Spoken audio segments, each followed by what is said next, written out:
All right, welcome back, economics students. This is spring 2020, and we're moving on to chapter 5. We've talked about chapter 4, demand. We've talked about this being consumers' ability, willingness, and desire to consume a product. We've talked about the idea that consumers want more the cheaper things are. The more expensive things are, in general, people want less of it, or could afford less of it, depending on how you want to look at it. We talked about that being the law of demand, inverse relationship between quantity and price. We've talked about the demand curve, downward sloping, kind of starts in the upper left, goes to the bottom right. We've talked about the determinants of demand. What would push the demand curve to the right? Again, right being good, and that would be consumer income or consumer taste, the next super popular thing. Or what would push the demand curve to the left? Well, that would be bad, meaning at the same price, everybody's buying less of it. So that would be less income, higher taxes, no more minimum wage, whatever that is, or something becomes unpopular. Now we're going to flip this idea around. We're going to take a look at supply. We're going to start out with babysitting. And whether you have or haven't been a babysitter, most people can wrap your head around the idea of babysitting. And Mr. Clem, a couple of years ago, let's say Mr. Clem's got 2 5 or 6 year olds. They're 13 now, but let's say I got 2 5 or 6 year olds. And I got to go run to wherever. I got to go to a conference. Something happened. Don't know. Doesn't matter. I need a babysitter. Short notice, right? And I call you up, say, hey, will you come babysit for me? And you kind of go, whoa, who is it? And I tell it's me and my kids. You go, okay, for how long? Well, it's going to be the whole night. What are you paying, right? Again, marginal benefit compared to marginal cost. You have your own thing going on, right? You have your own, let's say you got a job and that job's paying you $8 an hour. And Mr. Clem says, I'll pay $5 an hour for babysitting. Probably not a lot of hands. If we were in the class, we'd do this, we'd raise your hand. And not a lot of you would say, yeah, I'll go take less money to babysit Clem's kids for $5. There may be one of you, but not many of you. And then I say, oh, okay, what about $10? Well, you say, well, I got a job for $8. $10 is more, but do I really want to cancel my job today for only a one-time babysitting thing for $10? But maybe a few more of you would raise your hand. Okay. Then I say, well, what about $15 an hour? What about $20 an hour? And then all of a sudden I get a lot more hands. A lot more of you would say, yeah, the more I can charge, the more likely I am to devote my scarce resources, which in this example is your time. So if we start plotting those points out, again, remembering price goes on the vertical axis over here. Slide that over. Quantity goes on the right and left axis or the horizontal axis here, okay? We start plotting out our points, and again, at a low price, not many of you are willing to give up your time to babysit my kids. As that price goes up, more and more people are willing to babysit my kids. Now, I could give some ridiculous number like $50 an hour, but some of you may just don't want to babysit kids or have something else going on that you cannot get out of, right? So not everybody is going to want to supply that labor force, right? So when we start taking a look at supply, we're talking about the amount of service or product a company is willing to provide at every price in the market. Law of supply is going to be the opposite of demand, meaning there's a direct relationship between price and quantity. As price goes up, the quantity you're willing to put out there goes up. If you're making a product and you can charge a higher price, you devote more of your scarce resources towards that product that is going to get you that higher price. As price goes up, businesses are willing to produce more. As prices go down, businesses are willing to produce less. For those following on the textbook, that was page 128, 129. On 129, you have individual supply curves, like one company and what they'd make for every price. You add up all of those companies together and you get what we call the market supply curve. Same idea as demand, except it's for companies producing. Jumping forward to page 131, we're talking about the determinants of supply, or the changes, okay? If this is my supply curve moving out to the right, what would make the whole curve itself move out to the right? Now, again, same price, companies are able to produce more. Or is there something, a situation that would cause a company at the same price to produce less? Okay. So I'm looking at 132, 133 for some of those answers. These are determinants of supply. First one, change in the resource prices. That's going to be our biggest one. Okay, and these are kind of in a hierarchy order of what I think is most often going to happen. If your inputs, the cost of the stuff you are making goes up, you're not going to have as much ability to offer that same amount of product, right? If your hourly wages go up, if the cost of, well, this is a bad example, if the cost of oil or gasoline goes up, right? You devote more of your money to building that product, that curve will pull in to the left bad. If the price of gas is doing what it is doing now, it's going down, okay, and that's across everybody, well, that's going to push that curve out to the right. Just like demand, going to the right is good, going to the left is bad. And we're talking very general ideas here. But if the cost of making your product or providing your service goes up, bad. If good, goes out to the right. Change in technology or productivity. If there is some new process that makes it more efficient, where you have less people that you got to pay for a salary, whether you have some new process, some new machine that can crank out more widgets or whatever it is you're making at a quicker pace, or safer, or less downtime, or however you want to look at it, technology and productivity for the most part are going to move things to the right. There's not a lot of technology that would move it to the left. Although you could look at the environment we're in right now, Schoology is not working as awesome as it could be. And they probably didn't plan that every school in the country was going to try and use it. Not every school, but I mean, they probably didn't expect this volume of people trying to run their stuff on Schoology. Well, if we didn't have another option, we'd kind of be at a standstill, right? If we didn't have email, or we didn't have like this video that I can put up to YouTube and email to you, we just have the textbook, and maybe class would slow down a little bit. One of my classes is in that we're like 0 for 3.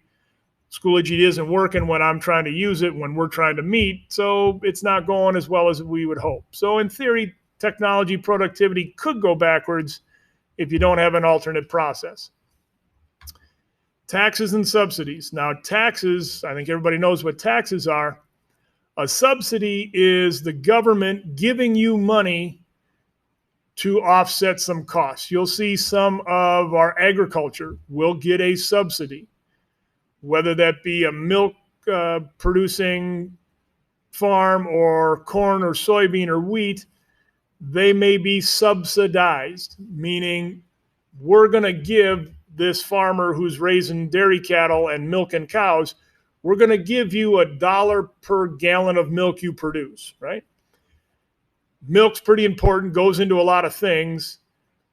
If we just let the market shake out and people paid what they would pay for milk, farmers maybe couldn't run their companies, right?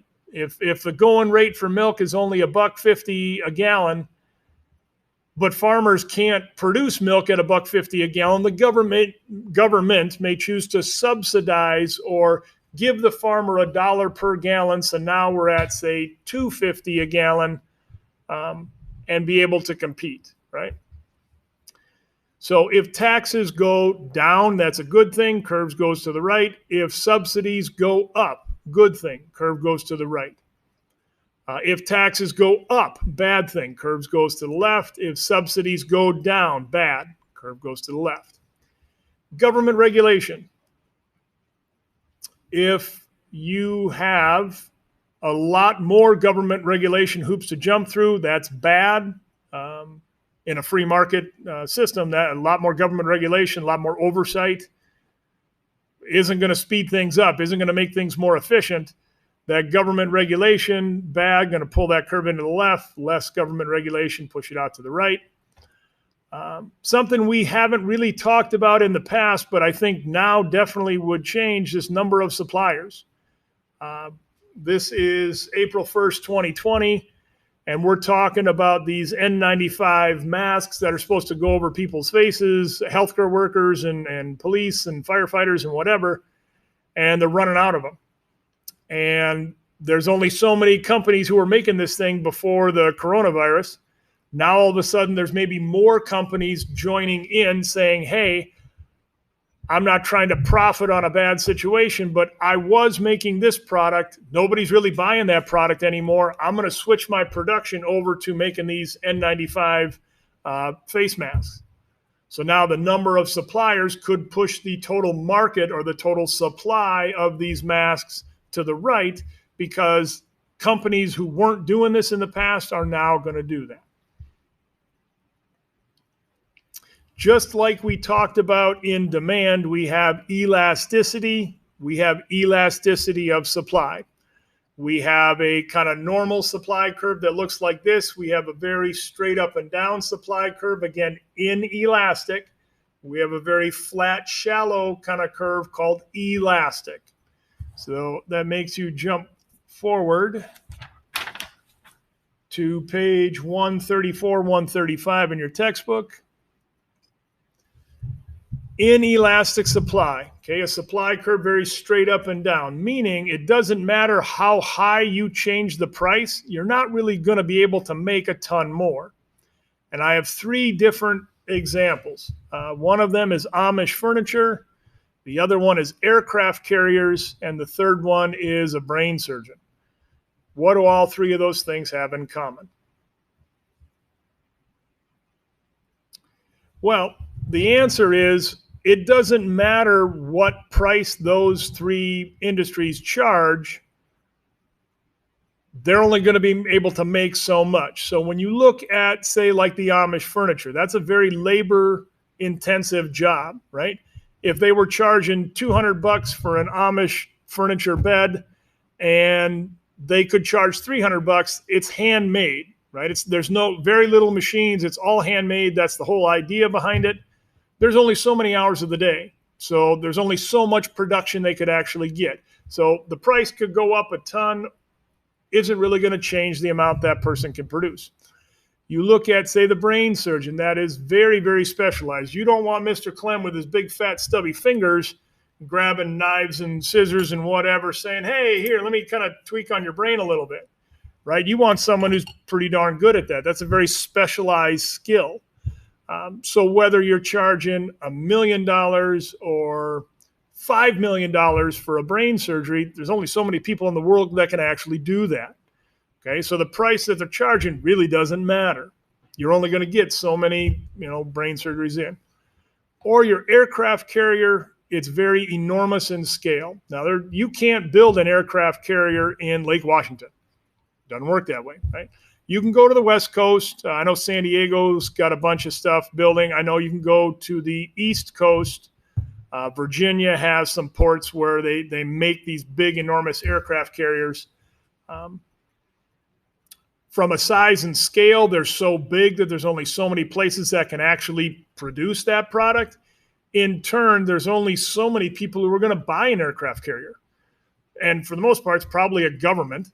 So if the U.S. government contracts with, Boeing to make the B whatever bomber thing, there are only so many places they can build those things. Okay, there are only so many people who are actually able to buy them. So whether it's a $5 trillion project or a $2 trillion project, it isn't going to change the number of aircraft carriers that get made or the B whatever stealth bombers that get made. Okay, so only a select few are able to provide this product or service, so they can pretty much charge what they want. Very steep up and down supply curve. As price goes up, the amount of product doesn't really change that much in an inelastic supply curve. How about an elastic supply curve? Well, my example is Happy Meals.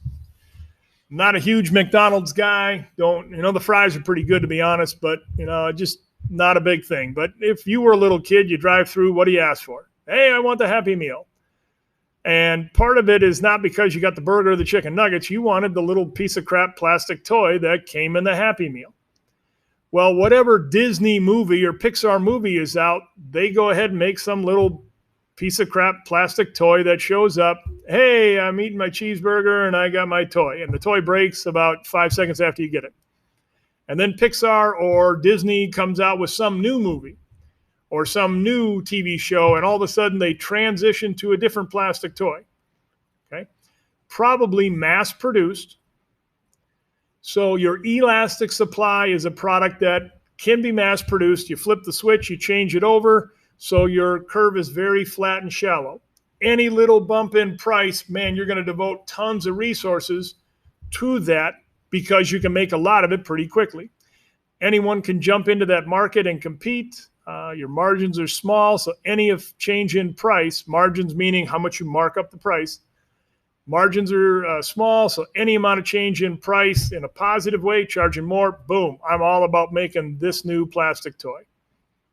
Flip the switch on or off, and you can go ahead and make as much as you need. So similar to demand, we have elastic and we have inelastic. Inelastic, straight up and down. Elastic is flat. Different reasons why they're flat or straight up and down. But straight up and down, inelastic, flat and shallow, elastic. And again, we can move the whole curve right, in general, good, or pull the whole curve left, in general, bad. We're going to hit the pause button, and we're going to move on to some production ideas.